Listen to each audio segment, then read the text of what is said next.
मुंशी प्रेमचंद का गोदान ये सिर्फ एक उपन्यास नहीं है। नहीं, ये भारतीय किसान की जिंदगी का वो आईना है जिसमें हमें आज भी अपनी कई सच्चाइयां साफ साफ नजर आती हैं। तो चलिए इस कालजयी कहानी की आत्मा को समझते हैं। अच्छा, इस पूरी कहानी को समझने के लिए ना बस एक सवाल पर सोचते हैं। एक किसान जो अपनी पूरी जिंदगी मिट्टी और मेहनत के हवाले कर देता है, उसकी सबसे बड़ी, सबसे दिली ख्वाहिश क्या हो सकती है? बस यही एक सवाल हमें सीधा इस कहानी के हीरो होरी के दिल तक ले जाएगा। देखिए, इस उपन्यास का जो टाइटल है गोदान, इसका मतलब है गाय का दान।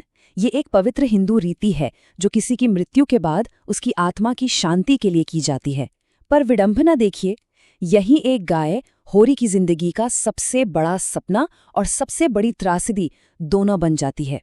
1936 में लिखा गया ये उपन्यास ये सिर्फ एक कहानी नहीं, बल्कि आज़ादी से पहले के भारत में किसान की जिंदगी का एक जीता जागता, सांस लेता हुआ दस्तावेज है। ये वीडियो EPCLN की तरफ से है, जो सीखने और आगे बढ़ने में मदद करने के लिए हमारा अपना प्लेटफॉर्म है। हमारे पास बहुत सारे संसाधन हैं जिनके बारे में हम थोड़ी देर बाद बात करेंगे। अभी के लिए चलिए इस किताब के मूल विचारों में उतरते हैं। तो कहानी के बिल्कुल केंद्र में है होरी महतो। और होरी सिर्फ एक किरदार नहीं है, वो उस भारतीय किसान की आत्मा है जो सादगी, मेहनत और कभी न खत्म होने वाले संघर्षों के बीच अपनी इंसानियत को जिंदा रखने की कोशिश करता है।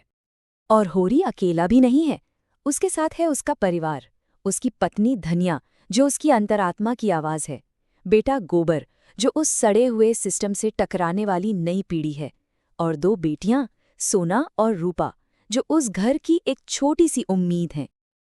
तो वो होरी की वो सबसे बड़ी इच्छा क्या थी? कोई महल या दौलत नहीं, सिर्फ एक गाय। आप सोचिए, उसके लिए गाय सिर्फ एक जानवर नहीं थी, वो समाज में उसकी इज्जत थी, इसकी पहचान थी और आत्मनिर्भरता का सबसे बड़ा, सबसे पाक सपना थी। लेकिन होरी का ये सीधा साधा सपना एक ऐसे चक्र में फंस जाता है, एक ऐसे मकड़ जाल में जिससे निकलना लगभग नामुमकिन है। और यही है शोषण का चक्र, इस उपन्यास का असली संघर्ष। असल में होरी के खिलाफ कोई एक इंसान नहीं खड़ा था, बल्कि पूरी की पूरी व्यवस्था खड़ी थी।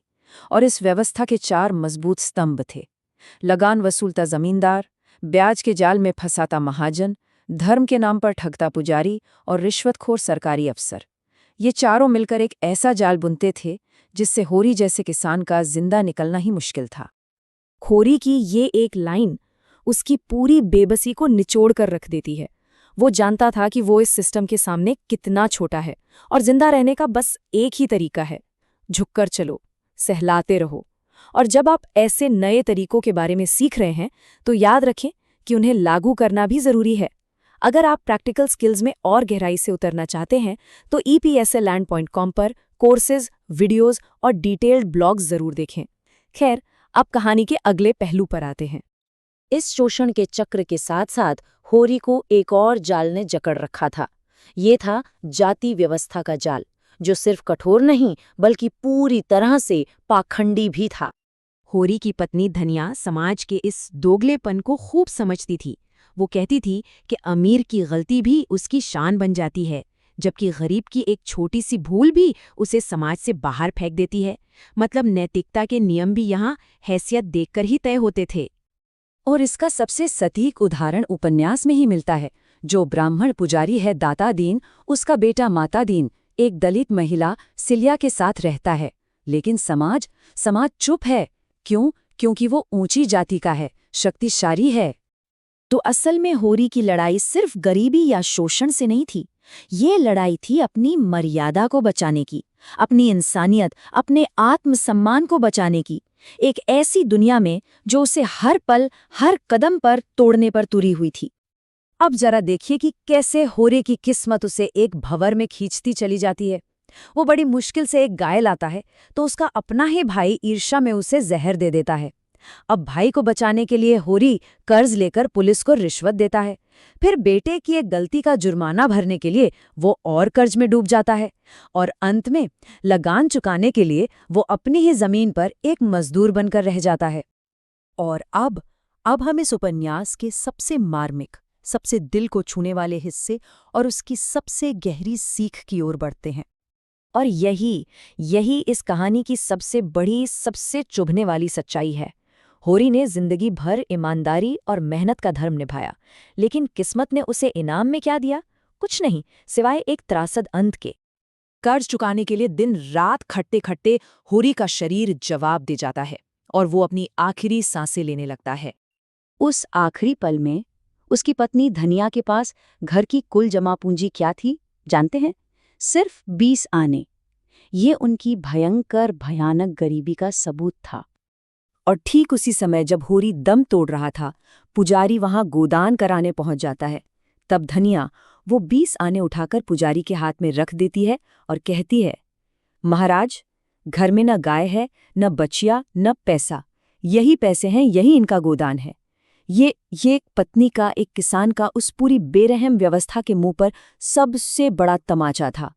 जिस सपने को होरी जिंदगी भर जीता रहा, वो उसकी मौत के साथ इस तरह पूरा हुआ। तो आखिर में सवाल ये उठता है कि गोदान आज भी एक अमर रचना क्यों मानी जाती है? इसकी विरासत क्या है? गोदान इसलिए अमर है क्योंकि ये सिर्फ एक किसान की कहानी नहीं है।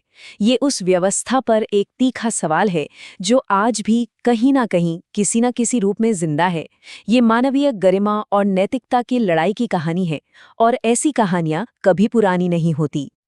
तो इस पूरी चर्चा में हमने होरी के एक छोटे से सपने से शुरुआत की, फिर शोषण के उस भयानक चक्र को समझा जिसमें वो फंसा था, उसकी दर्दनाक हकीकत को महसूस किया, और आखिर में इस उपन्यास की अमर विरासत को पहचाना। और शायद यही गोदान का सबसे बड़ा संदेश है। होरी दुनिया की नज़र में हार गया, वो टूट गया, लेकिन उसने अपनी इंसानियत को, अपनी नैतिकता को कभी नहीं हारने दिया। उसकी हार में ही उसकी सबसे बड़ी नैतिक जीत छिपी है। अब एक सवाल आपके लिए छोड़ जाते हैं।